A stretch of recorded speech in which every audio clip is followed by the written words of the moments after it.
Let me welcome all of you to our online seminar. It's a pleasure to see you all there on Friday afternoon. It's a great pleasure to welcome Tatiana Alekniene to our first speaker to give us a talk. I'm sure all of you know Tatiana. She comes from Latvia, huh? Well, if I'm not mistaken. She has studied classics in Moscow, and then she has specialized in Platonism and Neoplatonism. He has been in the École pratique des hautes études several times for research stays, also at the University of Fribourg several times. She has worked a lot on Plotinus and on Neoplatonism. Well, she has published a number of important papers. And well, today she will talk about Philon of Alexandria and about sort of la migration spirituelle et recherche des causes dans l'œuvre de Philon d'Alexandrie. Tatiana, we're very pleased to have you with us. The floor is yours. Mm. Well, just to remind you that you must have received the handouts of the talks that are featured in our program today. Yes, Tatiana, the floor is yours. Bonjour encore une fois à toutes et à tous et merci à Georges pour la présentation. Je suis à Vilnius, en Lituanie actuellement. En Lituanie, correct. Voilà, c'est Corrigenda. Je commencerai par ce qui est assez évident, bien connu, au moins à ceux qui fréquentent Philon d'Alexandrie. Et j'espère par la suite vous pouvoir dire quelque chose de plus intéressant, de plus nouveau.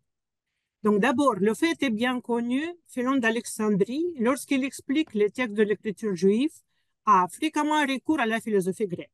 Il utilise ces notions, ces modèles de pensée, et ce faisant, il privilégie la philosophie platonicienne.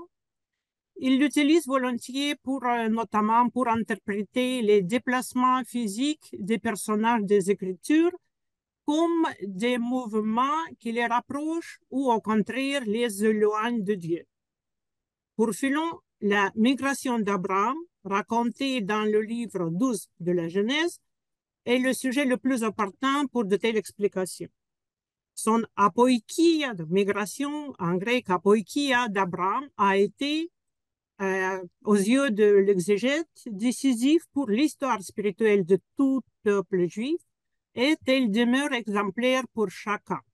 Le fait qu'Abraham est, aux yeux de Philon, l'homme de l'étude, Philon parle de mathésis, de didascalie, donc c'est quelqu'un qui apprend la vertu par étude et par réflexion.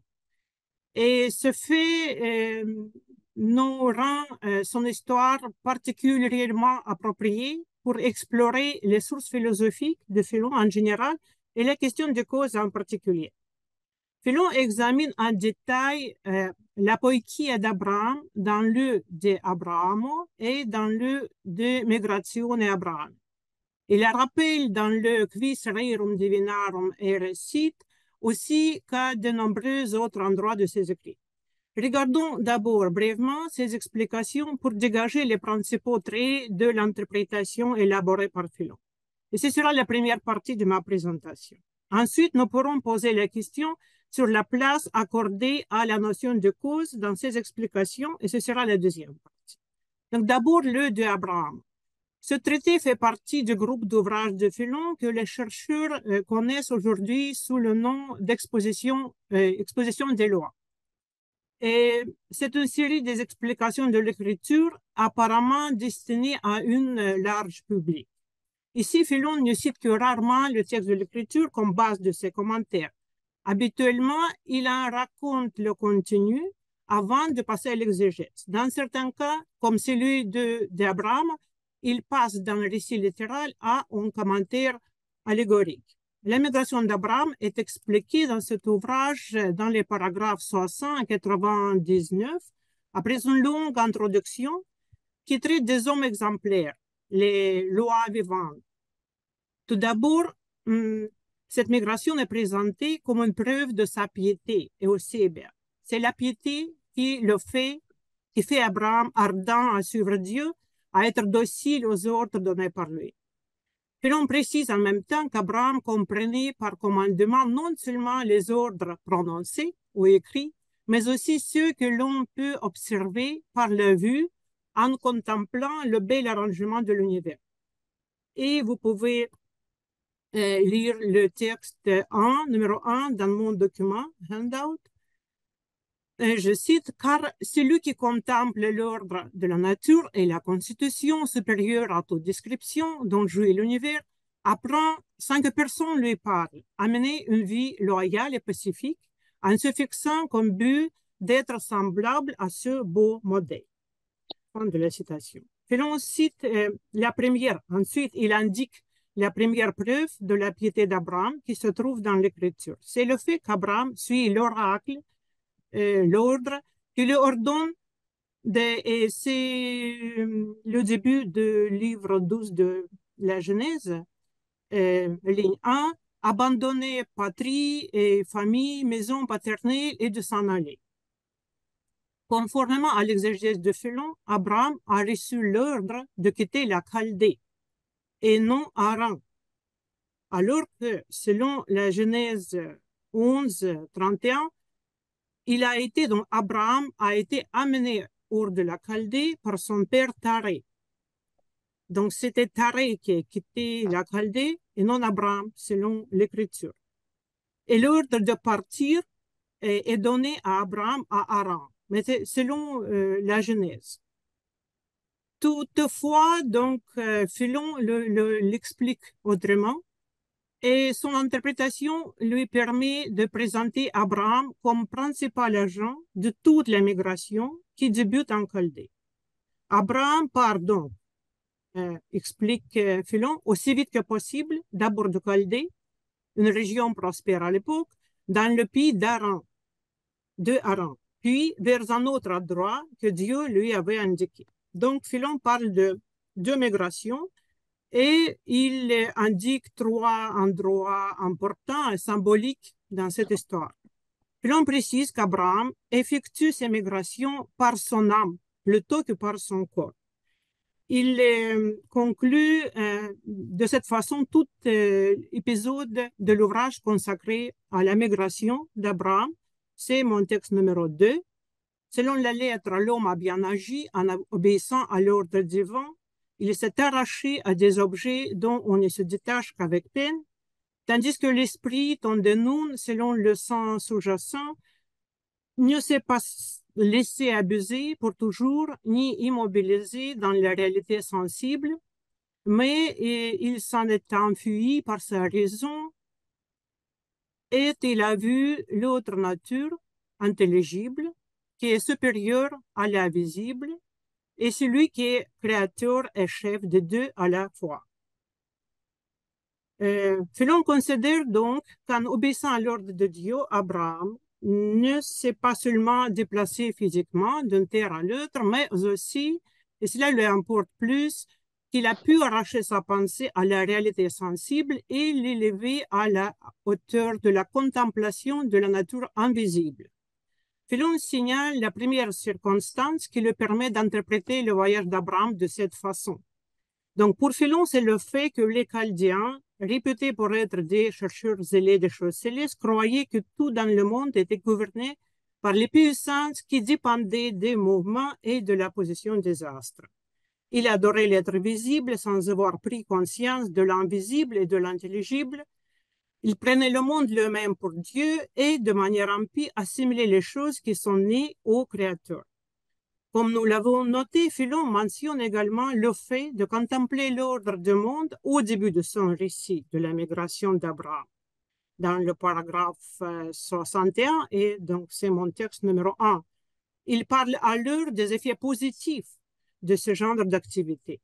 En observant l'ordre harmonieux de l'univers, on cherche à se rendre semblable à ce bel exemple. L'homme ne pense pas que la contemplation du monde visible soit une activité mauvaise par elle-même. Elle aide à apprendre la manière de mener une vie paisible et harmonieuse. Le danger n'existe que pour ceux qui s'obstinent à considérer le ciel comme la force décisive et directrice de toutes choses. Philon raconte qu'Abraham a été nourri dans la doctrine chaldéenne. Il a lui-même chaldéisé un long moment. Philon emploie le verbe chaldaizo, qui est probablement, selon toute évidence, forgé par lui. Donc, c'est verbum philonico. Et le texte numéro 3, puis, comme après un profond sommeil, il ouvrit l'œil de l'âme et commençant à voir le pur éclat du jour au lieu de l'obscurité profonde, il s'attacha à la lumière et observa ce qu'il n'avait pas vu auparavant, un conducteur et pilote préposé à l'univers, assurant la direction de son propre ouvrage. Les considèrent que, bien que réveillé, Abraham n'était pas encore capable de saisir pleinement la relation entre Dieu, pilote de l'univers, et son œuvre. Il explique que pour assurer plus fixement dans sa pensée, dans la pensée d'Abraham, la vision apparue, la parole sainte ensuite lui est adressée. Selon Philon, il s'agissait d'une recommandation destinée à mieux faire comprendre comment l'univers est surveillé et dirigé à partir d'un petit modèle, c'est-à-dire à partir de soi-même. C'est pourquoi Abraham dut, du pays de Chaldée, immigrer d'abord dans celui de Haran, symbole de nos sensations, selon Philon, pour apprendre par son propre exemple, tout ekon para se autoto paradigma, que le véritable chef roi à qui obéit toute la communauté du corps est invisible. Tel est l'intellect dans l'être humain, tel est Dieu dans l'univers.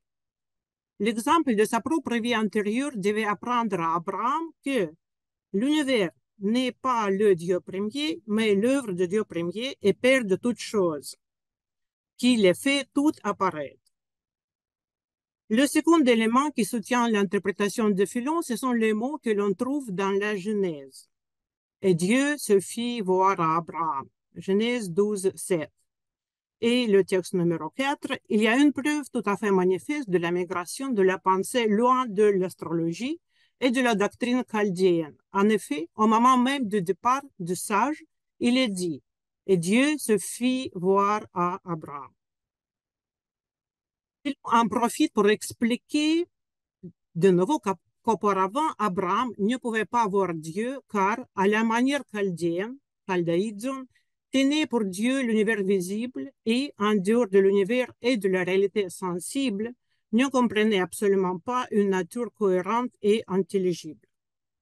Et l'on souligne que c'est Dieu lui-même qui se fait voir, car il est impossible que quelqu'un comprenne l'être véritable sans que celui-ci se révèle et se montre lui-même. Dernier élément de l'histoire d'Abraham, comme elle est racontée dans la Genèse, qui peut soutenir l'interprétation de Philon, c'est la Genèse 17:5, où Dieu, qui vient d'apparaître à Abraham l'époque, lui dit, on ne t'appellera plus Abraham, mais Abraham, car je ferai de toi l'ancêtre d'une foule de nations. Philon a dû faire quelques efforts pour intégrer ce témoignage dans son explication. Premièrement, la scène de changement de nom se produit à l'occasion de notre apparition de Dieu. Donc, cette histoire est racontée, évoquée plus loin dans le chapitre 17 de la Genèse. De plus, il comprend le nom Abraham comme le père du sang, pater eklektos ekous, et non comme le père d'une multitude, comme le fait la tradition rabbinique. Pour Philon, Abraham, donc c'est la version courte de nom, signifie le père qui s'élève vers les phénomènes célestes, pater meteoros, et Abraham, nouveau nom d'Abraham, père élu du sang, pater eklektos ekous. Le texte numéro 5, le premier nom montre un homme dans son appellation même, capable de connaître les astres et les phénomènes célestes, et qui a le souci des croyances des Chaldiens. Le second montre un sage. Par le son, il signifie le langage articulé, par le père, l'intellect souverain. Le langage antérieur est le père du langage préféré. À ce moment, selon Philon, sage s'adresse de nombreux reproches concernant sa vie d'autrefois, comme à quelqu'un qui a vécu une existence aveugle appuyée sur le sensible. Après avoir expliqué la signification du changement du nom d'Abraham, Philon évoque encore une migration, donc c'est la deuxième migration d'Abraham.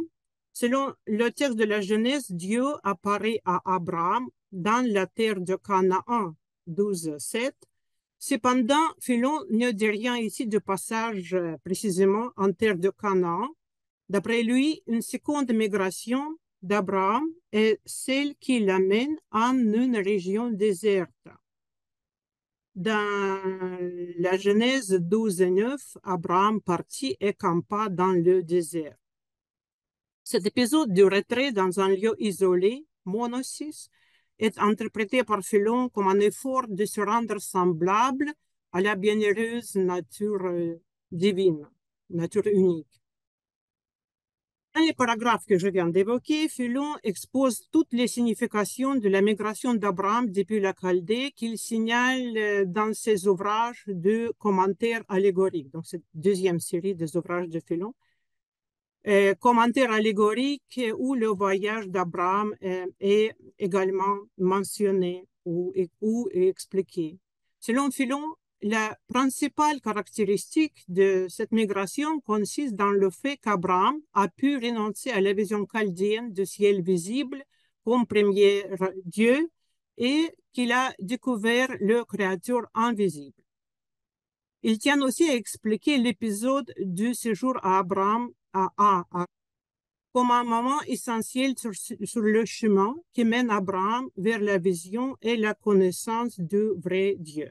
À Haran, c'est-à-dire à travers l'exemple de son monde intérieur, Abraham apprend que l'élément sensible et sensitif n'est pas celui qui gouverne. Le deuxième écrit sur l'immigration, le De Migratione Abraham, est un ouvrage d'exégèse allégorique entièrement consacré à l'histoire de la migration d'Abraham depuis la Chaldée. Le thème central, comme cela est habituel dans les ouvrages de l'exégèse allégorique de Philon, est accompagné de longs et riches détours. Toutefois, nous retrouvons ici les principaux éléments de l'exégèse de la migration d'Abraham que je viens de signaler dans le d'Abraham, à l'exception de l'épisode de changement de nom d'Abraham et de son retrait dans un lieu désert.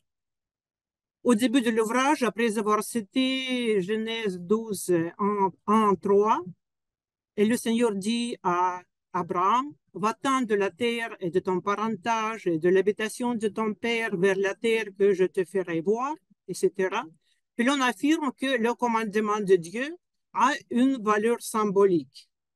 La terre est donnée comme le symbole du corps, le parentage comme le symbole de la sensation et l'habitation du père comme symbole de la parole. Il cherche à justifier cette identification ensuite et explique que l'ordre d'aller loin de tout cela n'est pas la même chose que de dire si partant jusqu'à la substance, à taten aussi.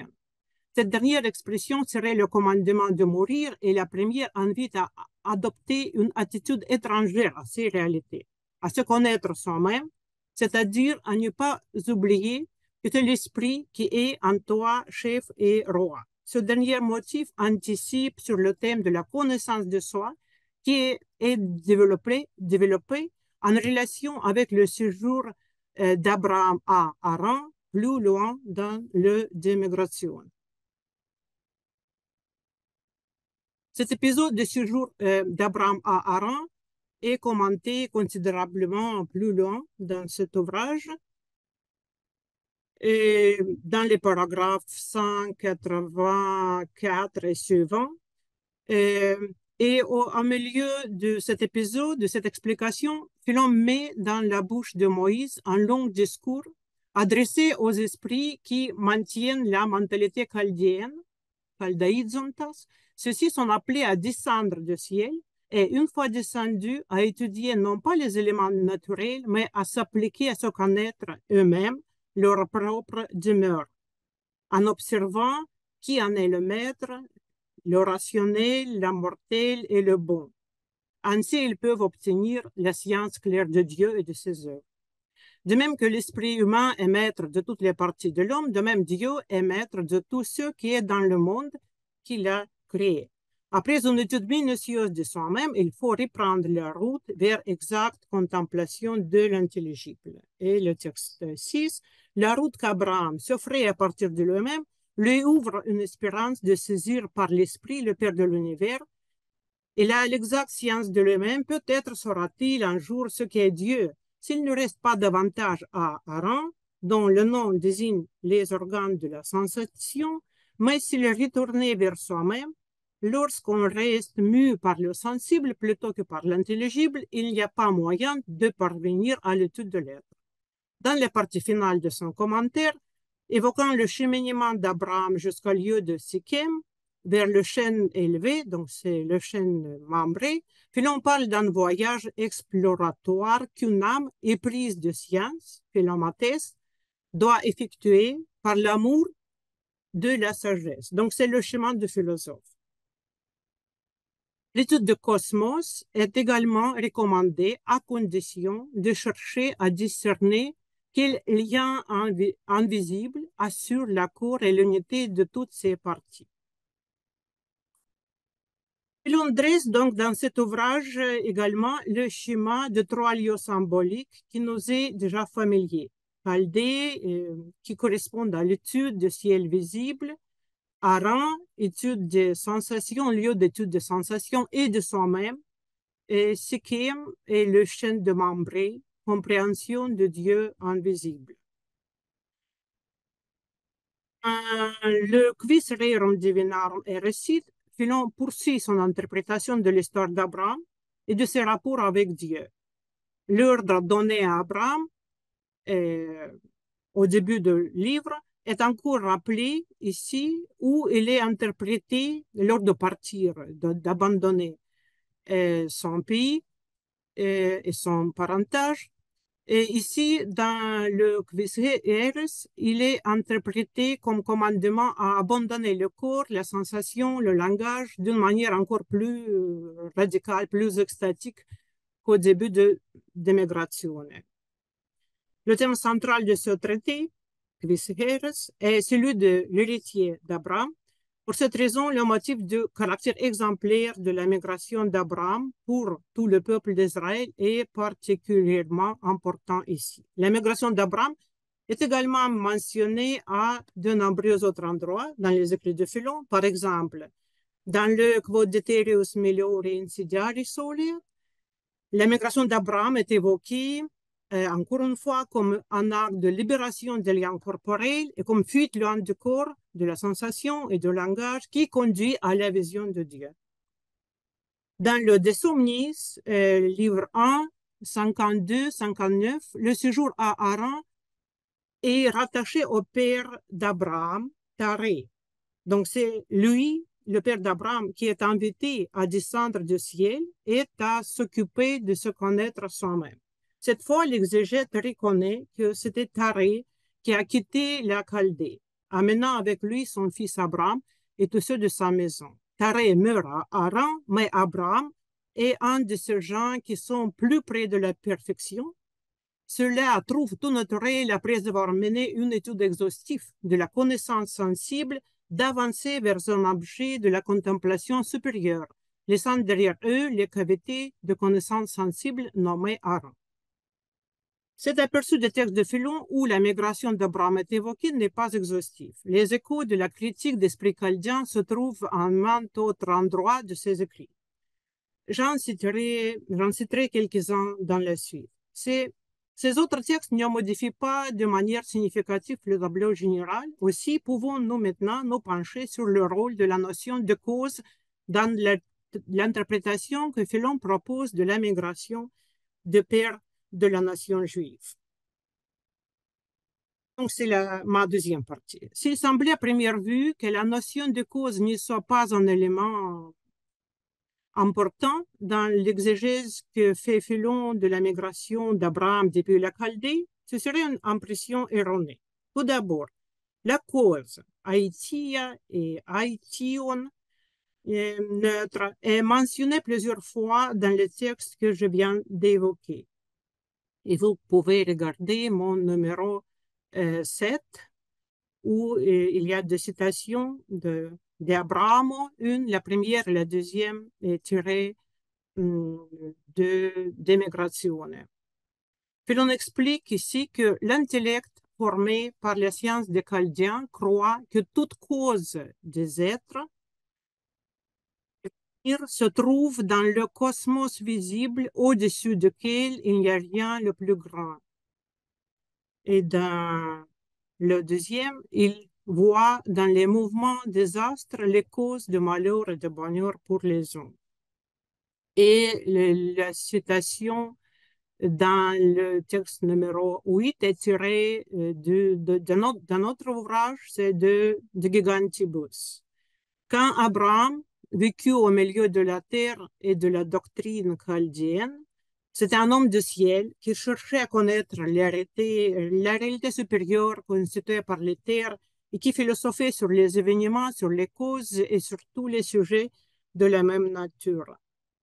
Et le texte numéro 9, lorsqu'il change de lieu, Abraham voit et comprend que le cosmos est soumis et non souverain, non pas directeur, mais dirigé par celui qui l'a fait sa cause.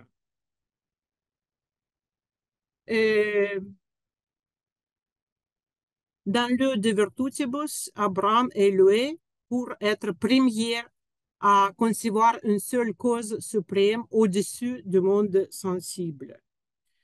Cause de toute chose, en général, est un des noms de Dieu utilisé par Philon aussi dans les ouvrages sur Abraham. Cause de toute chose. Il est important de souligner que c'est surtout la question de la cause de toute chose qui est pour Philon le critère décisif pour juger si la vision que l'on a du monde est juste ou erronée.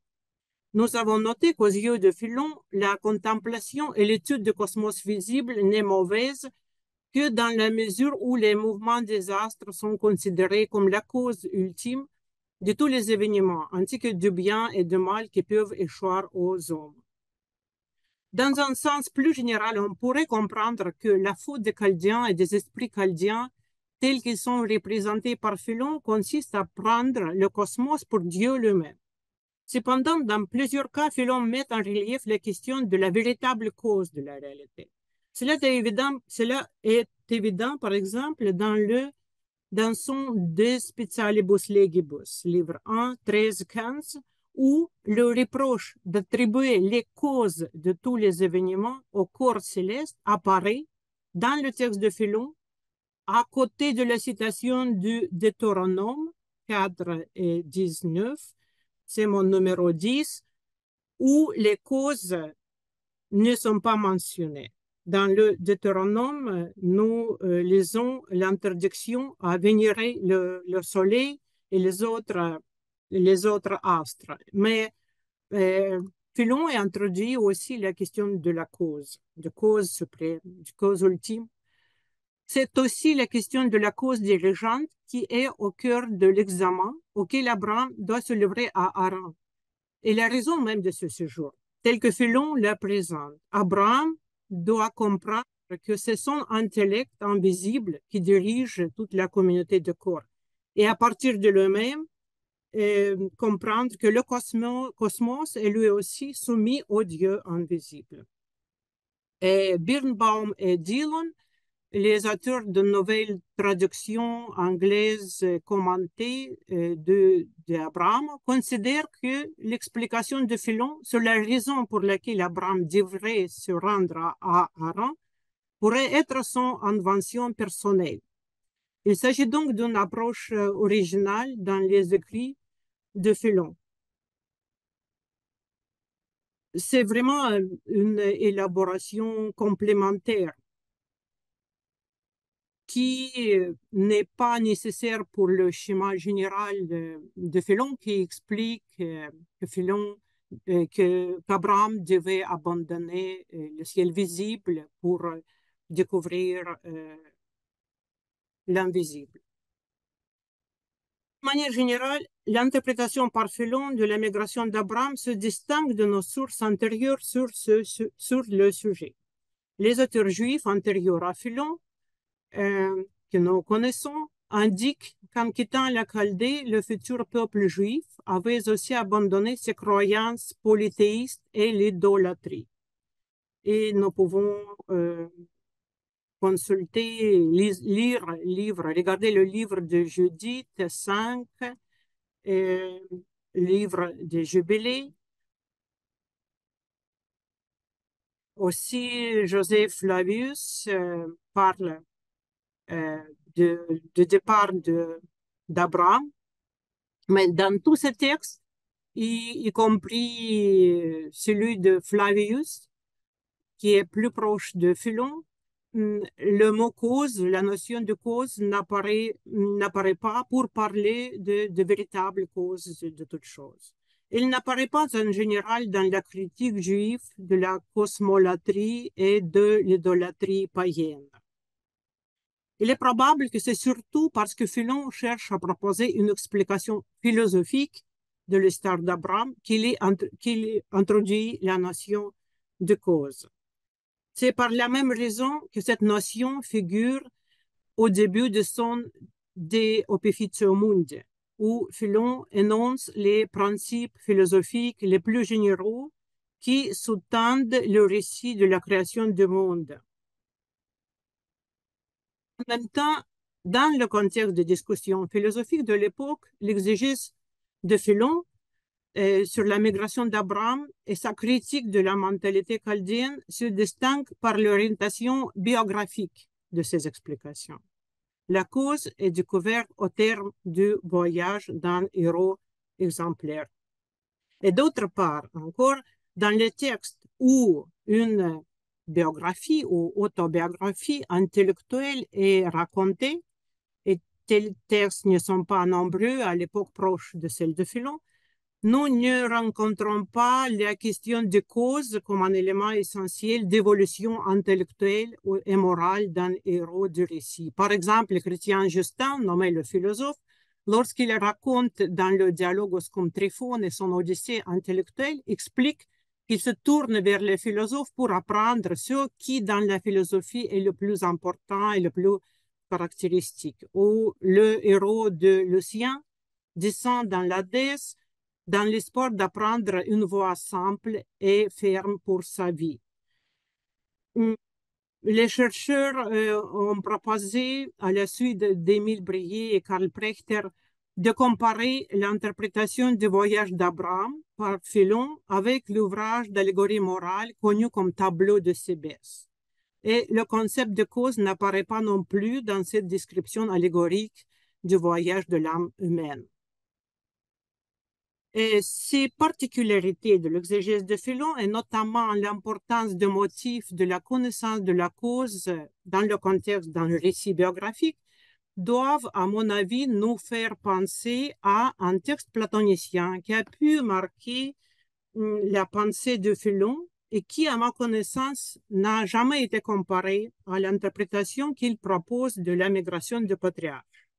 Et ce sera la troisième partie de mon analyse. Je parlerai de migration intellectuelle du Socrate platonicien.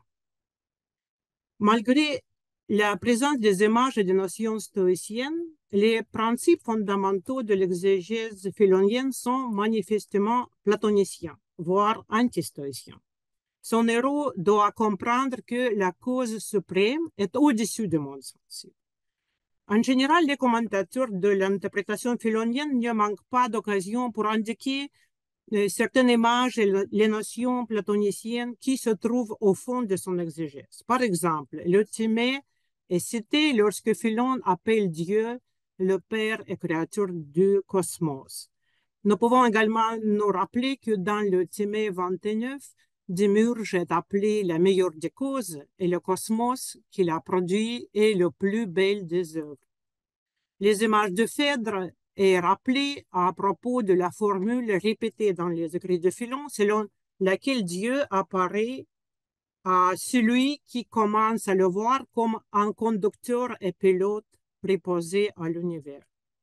Dans les réflexions du début de Migrazione, lorsque Philon explique que le départ d'Abraham correspond au désir de Dieu de purifier l'âme humaine, il est impossible de ne pas reconnaître le thème de Phidon, à savoir la migration hors du corps et des sensations. Et selon Philon, dans ce texte, l'âme est invitée à fuir la prison du corps avec ses geôliers que sont les plaisirs et les désirs. Le Phidon est mentionné à d'autres occasions, quelquefois par les commentateurs de textes philoniens. Mais je veux attirer l'attention sur un autre texte du même dialogue qui, encore une fois, à mon avis, a dû avoir exercé l'influence fondamentale, bien que discrète, sur l'interprétation de la migration d'Abraham dans les écrits de Philon. Et je parle de Phidon 95 et 101. C'est un témoignage littéraire unique sur le parcours intellectuel de Socrate, tel que Platon a voulu le présenter. Selon cette version, Socrate ne voyage pas physiquement, mais son expérience spirituelle, telle qu'elle est décrite par l'auteur du dialogue, peut être comparée à celle de patriarches juifs, comme l'interprète Philon. Tout d'abord, on peut dire que Socrate de Phidon est également le père d'une nouvelle race, celle de philosophes. Dans nos textes, la première définition explicite de la philosophie, à savoir la préparation à la mort, est avancée et développée par Socrate dans ce dialogue. Alors que Socrate se prépare à mourir, ses interlocuteurs sont comme des enfants apeurés. La tâche du protagoniste est de les conforter dans leur choix de la vie philosophique qui, comme il l'explique, consiste à habituer l'âme à se tenir à l'écart du corps et de la vie corporelle. Socrate a du mal à convaincre ses amis que l'âme ne disparaît pas avec le corps. Il veut donc leur proposer une réflexion approfondie sur la cause de la génération et de la corruption et raconte à cette fin son autobiographie intellectuelle. Ce récit nous apprend que Socrate lui-même caldaisé dans sa jeunesse, si nous employons le terme philonien. En effet, Socrate confesse avoir eu la plus grande confiance dans la science de la nature matérielle. Qui, pensait-il, connaissait les causes de chaque chose? C'est le texte numéro 11. Il me paraissait éblouissante cette science capable de savoir les causes de chaque réalité, de connaître concernant chacune le pourquoi de sa génération, de sa disparition et de son existence. La science de la nature dont jeune Socrate était passionné expliquait les périodes décisives de chaque être, sa naissance, existence et disparition par l'interaction des éléments physiques, matériels. Socrate espérait notamment y trouver la réponse concernant l'origine des organismes vivants et sur la question de l'organe matériel de la pensée. Socrate avait fini par avouer qu'il est par la nature complètement incapable pour ce genre de recherche. Celle-ci l'avait rendu profondément aveuglé. Notamment, il ne savait plus ce qui causait l'apparition de deux entités au lieu d'une seule, la composition ou la séparation.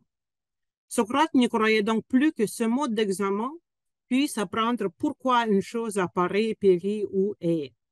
Dans cette situation de désillusion, un nouvel espoir se fait jour, l'enseignement d'Anaxagore qui affirmait que c'est l'intellect qui ordonne toutes les choses, et en est la cause. Socrate se dit heureux de cette cause. L'intellect, c'est celui qui met tout en ordre, doit ordonner toutes les choses de la meilleure façon possible. Il s'ensuit pour lui qu'indiquer les causes recherchées, c'est expliquer pourquoi il est bon que telle ou telle chose se produise, périsse ou soit de telle ou telle manière spécifique. Socrate a de nouveau été déçu. 11b.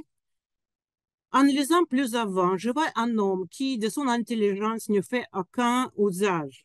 Il ne lui attribue pas la moindre responsabilité quant à l'arrangement des choses, mais ce sont les actions des airs, des éthers, des eaux qu'il invoque comme cause.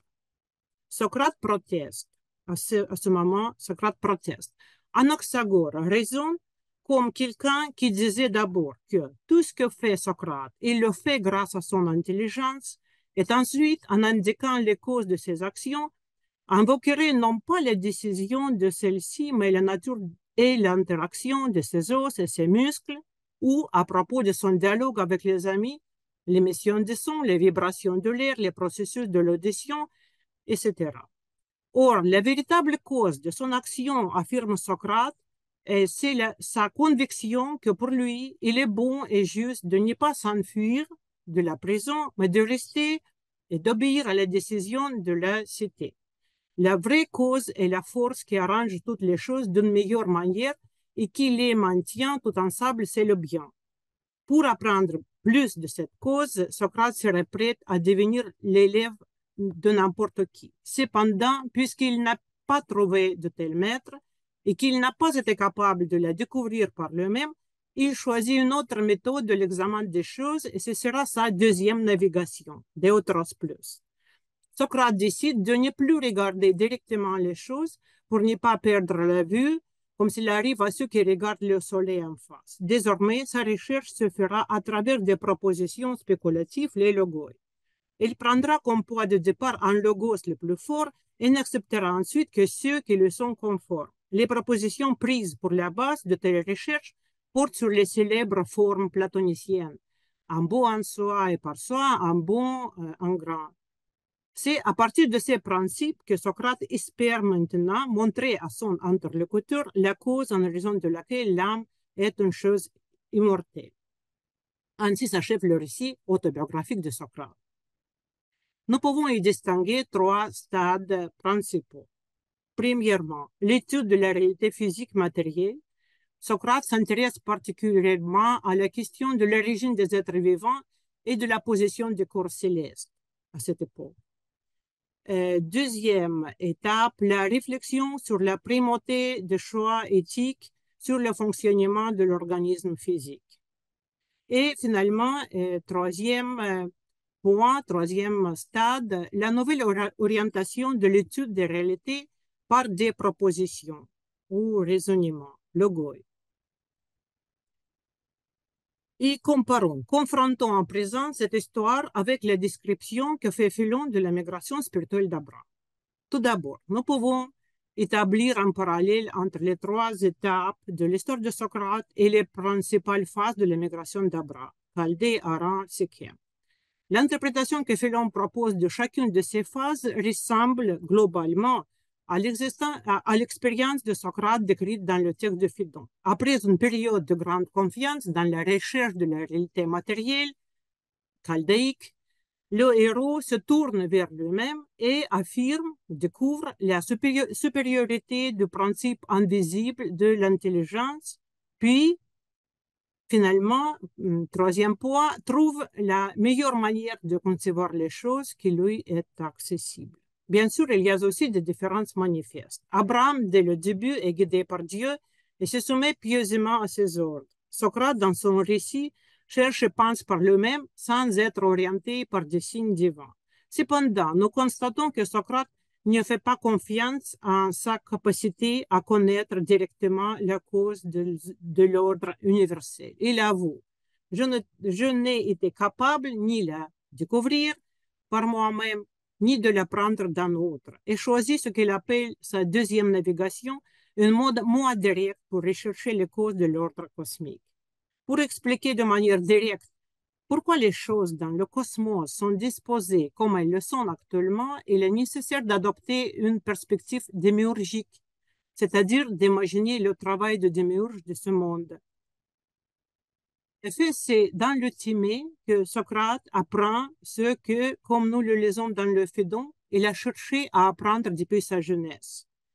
À cette occasion, il convient de rappeler un texte de De Migratione où Philon se moque de l'audace des gens qui prétendent connaître la nature de toutes choses et qui, plus est, en indiquer les causes, comme s'ils avaient assisté à la naissance du monde et vu tout le processus ou même été les conseillers de Démiurge.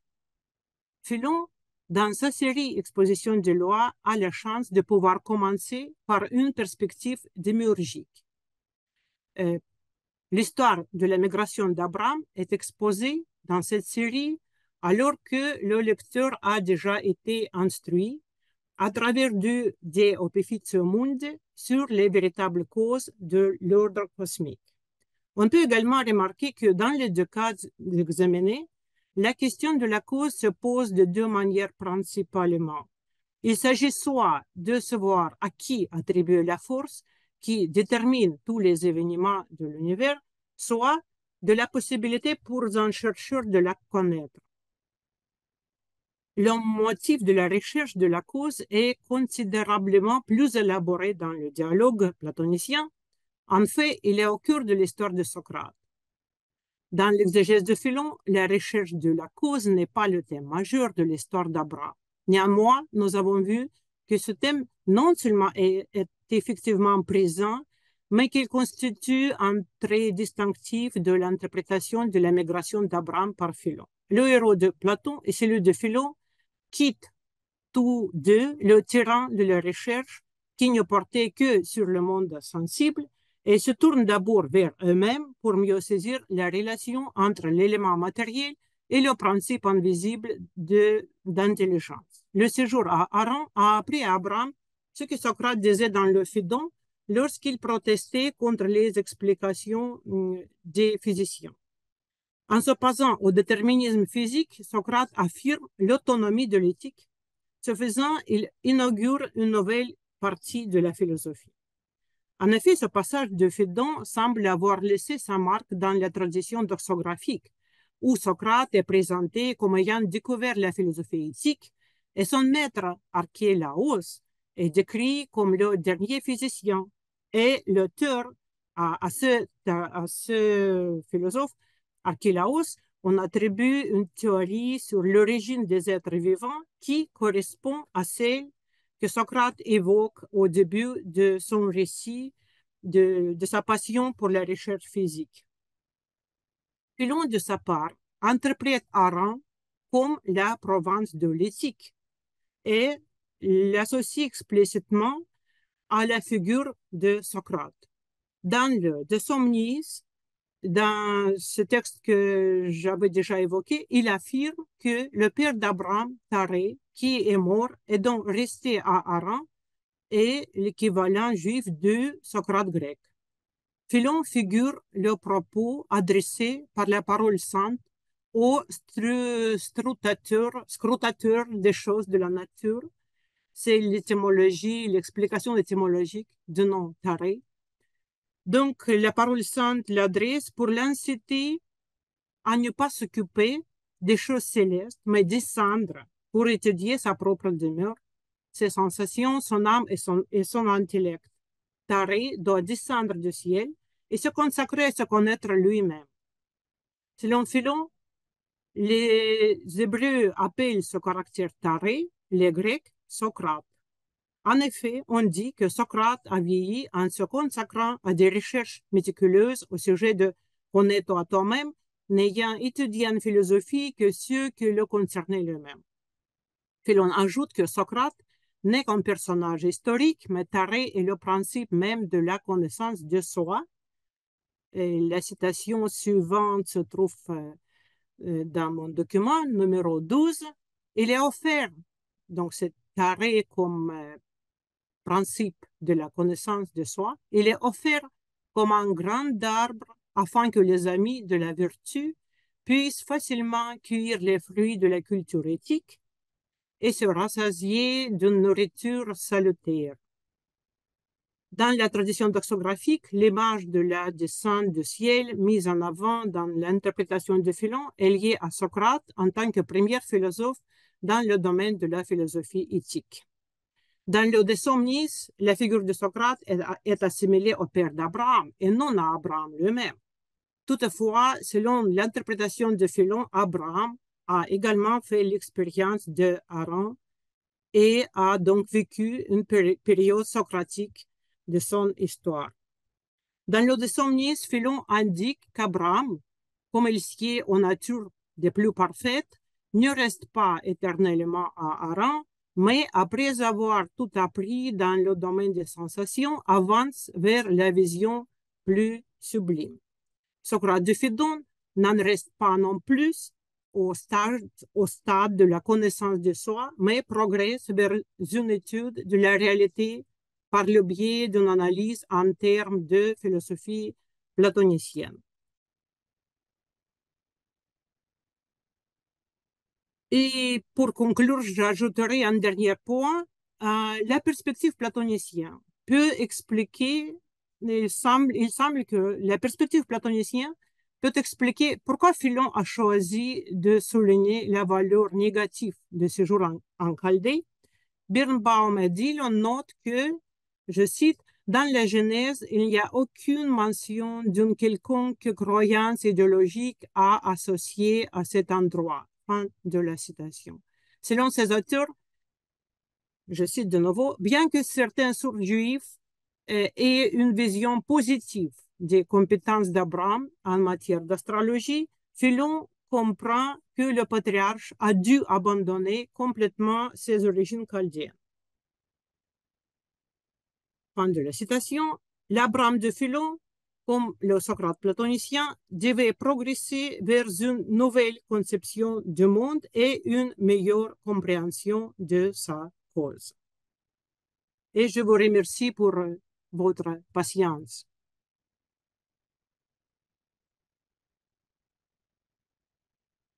Merci beaucoup. Thank you very much, Tatiana, for this wonderful presentation. Well, this particular treatise of Philo is a very interesting one. It's a very interesting allegory of the soul. Well,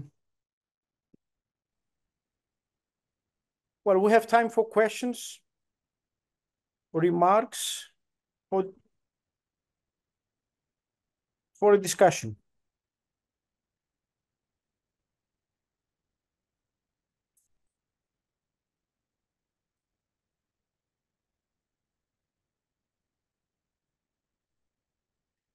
Yes, please, Mauricio. Thank you, George. Thank you. Merci de votre présentation. Je voudrais seulement poser une petite question sur la notion de œil de l'âme, psyches homa, ou the eye of the soul, chez Philon. Parce que je pense que c'est une notion, comme chez Plotin, c'est une notion très importante. Mais est-ce qu'on peut penser que l'œil de l'âme chez Philon soit proprement une faculté de l'âme qui permet le regard des entités et de la cause intelligible? Et de cette façon, quand on regarde la cause intelligible, on peut regarder aussi la causalité sensible d'une autre manière. Aussi, Plotin remarque ça.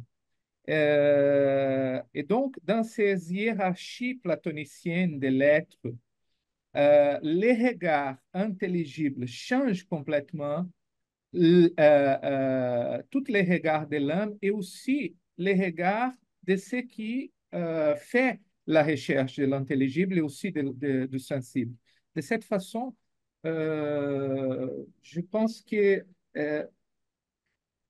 la question de l'œil de l'âme, ça veut dire comme une faculté distante et aussi qui guise à une modification complète, une transformation de l'âme. Est-ce qu'on peut penser dans cette image et de cette expression philonienne de cette façon? Thank you, Mauricio. Oui, probablement. Et il faut que j'étudie plus en détail cette image. Évidemment, Philon apprend cette image donc de Platon. C'est important, donc c'est un moment qui change vraiment l'existence d'Abraham, donc d'un héros exemplaire et personnage le plus philosophique probablement chez Philon.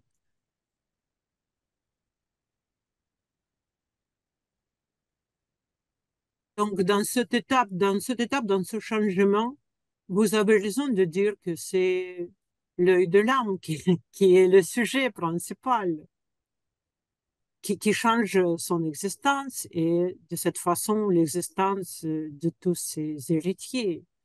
Oui, on peut dire que dans cette citation et à ce moment, le sujet principal, probablement, bien qu'il ait dit il ouvre l'œil de l'âme, donc il y a le sujet qui l'ouvre, mais c'est le locus de ce bouleversement. Vous avez raison. Oui, pardon, est-ce que je peux ajouter quelque chose? Please. Non, seulement chez Philon, on n'écoute pas la parole de Dieu, on voit la parole. Uh, Un Si, je crois que changement significatif. si, je crois que Philon parle aussi qu'il écoute, qu'il entend. Et pour la vision, il y a des problèmes, donc il explique pourquoi, dans d'Abraham, il explique pourquoi on ne peut pas voir Dieu directement. Et donc, pour moi, il y a des éléments aussi qui me laissent comparer Philon, parce que Philon emploie ou utilise le même argument quand il dit qu'on ne peut pas regarder directement. C'est comme on ne peut pas regarder le soleil, autrement on sera aveuglé. Donc, c'est le même argument est prononcé par Socrate dans le Phédon quand il explique qu'il ne peut pas regarder directement. Donc, Philon parle de la même manière. Et ensuite, Socrate parle de sa deuxième navigation, de ce Deutros plus, pisant-les, en pisant-les et second best. Et ce qui est intéressant aussi, Philon utilise le même image dans le De Somnis, dans le texte que j'ai évoqué, quand il dit que quelqu'un qui ne peut pas aller directement pour connaître l'intelligible peut avoir recours, et ce sera Deutros plus, donc comme pour Socrate, ce sera Deutros plus, aller étudier d'abord le sensible. Car en général, on peut penser que pour le modèle, pour Philon, c'est simplement la tradition doxographique, où Socrate est celui qui découvre éthique, mais je pense qu'il y a des ressemblances, des détails spécifiques qui font passer à Phédon plus précisément. Et en plus, je pense aussi que ce texte de Phédon, cette autobiographie de Socrate racontée dans le Phédon, il a influencé de sa part la tradition doxographique. Parce que la doxographie reflète ce que Socrate dit de lui-même dans le Phédon. Concernant son maître et la théorie de son maître, il y a une correspondance entre ce récit et la tradition doxographique. Oui, merci. Merci Tatiana, merci Mauricio. Jean-Daniel Debois. Oui, merci beaucoup, Tatiana, pour cette explication. Moi, j'avais une question à laquelle tu viens en partie de répondre. C'est précisément à propos du De Abrahamo 77, citant le texte de la Genèse où Dieu se fit voir à Abraham. Ma question, c'était, est-ce que cette compréhension du verbe comme une sorte de passif, on ne contemple pas Dieu directement, comme tu viens de le dire, le fait d'utiliser cette forme passive, est-ce que c'est une indication pour ce que doit être la contemplation de celui qui monte vers l'invisible? Oui, donc ce passif est très important. Et d'ailleurs, c'est un moment important parce que c'est effectivement la première occurrence dans l'écriture quand il est question de l'apparition de Dieu. Avant, on l'entend, il parle, mais ici, il se fit voir pour la première fois. Et donc, les commentateurs considèrent que probablement Philon en est conscient.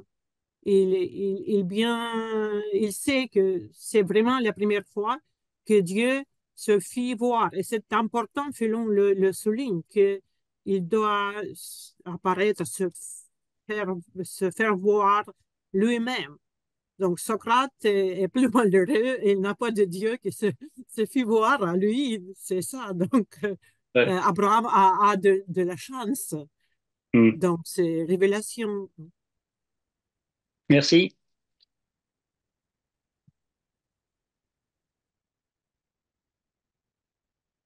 Isabelle Azourage. Alors, merci. Merci pour votre conférence. J'ai juste une petite question. Est-ce que vous avez pensé à ajouter des éléments venant du Théétète pour présenter le cheminement épistémologique de Socrate et son cheminement vers la connaissance? Parce que dans le Théétète, vous avez aussi cette progression en 3 étapes qui commence avec le sensible, par une opinion et finalement pour aboutir dans une définition qui est accompagnée d'un logos véritable, enfin d'une définition véritable. Donc, en vous écoutant, évidemment, dans le tête-à-tête, il n'y a pas tout ce côté biographique, il n'y a pas le côté romanesque, bien que tête-à-tête, c'est un dialogue qui précède aussi le moment de la mort de Socrate. Mais je pensais qu'il y aurait peut-être des éléments qui auraient pu s'ajouter à ce que vous venez de présenter de manière extrêmement intéressante et très convaincante. Donc, encore une fois, merci. Oui, merci beaucoup. Et surtout parce que moi, c'est mon sujet aussi, sujet de mes recherches actuellement, c'est la lecture par Philon de Théâtète. Et je viens même de publier un article mais c'est surtout sur la digression, la lecture de digression de Théâtète. Et la notion de Fuguet, qui est le texte sur Fuguet, assimilation à Dieu, qui est cité par Philon. Donc, c'est un seul texte de Platon qui est cité d'une manière assez développée par Philon et même il donne le nom de dialogue. C'est unique. Donc, Philon vraiment connaissait très bien Théâtète et je trouve pas mal des échos, des reflets de ce dialogue. De mon avis, non, je comprends parfaitement ce de quoi vous parlez, mais je crois que la relation entre Phédon et cette d'Abraham et de migration d'Abraham est plus étroite, plus spécifique. Mais on peut vraiment considérer, on peut penser aussi à ce progressivement qui est étudié dans le théâtre. C'est un dialogue que Philon aussi connaissait parfaitement, comme d'ailleurs le Phédon. Il y a un article de David Rounia là-dessus, et moi-même, j'ai écrit un article sur la notion de deuxième mort chez Philon, où j'essaie de montrer que ici aussi on peut voir l'influence de la lecture de Phédon par Philon. On peut voir que vraiment ces textes, ils agissent au niveau très profond. Donc, c'est pas seulement des choses évidentes, des citations qu'il prend ici et là, mais vraiment, ils sont digérés par Philon et dirige souvent son pensée, mais vraiment aux profondeurs, de manière profonde. C'est pas superficiel. Ils les connaissent évidemment pas par les anthologies des citations. Il les a lus, tous les ouvrages, d'un bout à l'autre. Merci.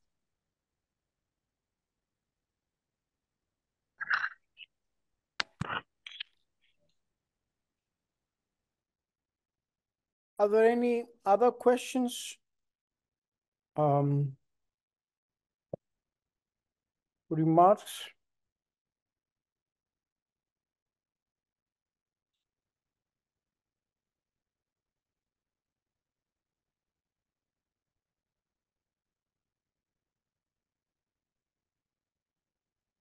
Okay, so then let me thank Tatiana for this wonderful talk on a very inspiring text. And that was very interesting and very rich. Thank you for the discussion. And well, we have 5 minutes pause before we resume with the next talk of Mateusz Strupniewski, if I pronounce his name well. So we resume in 5 minutes. Okay, great. In 5 minutes. Thank you, Tatiana.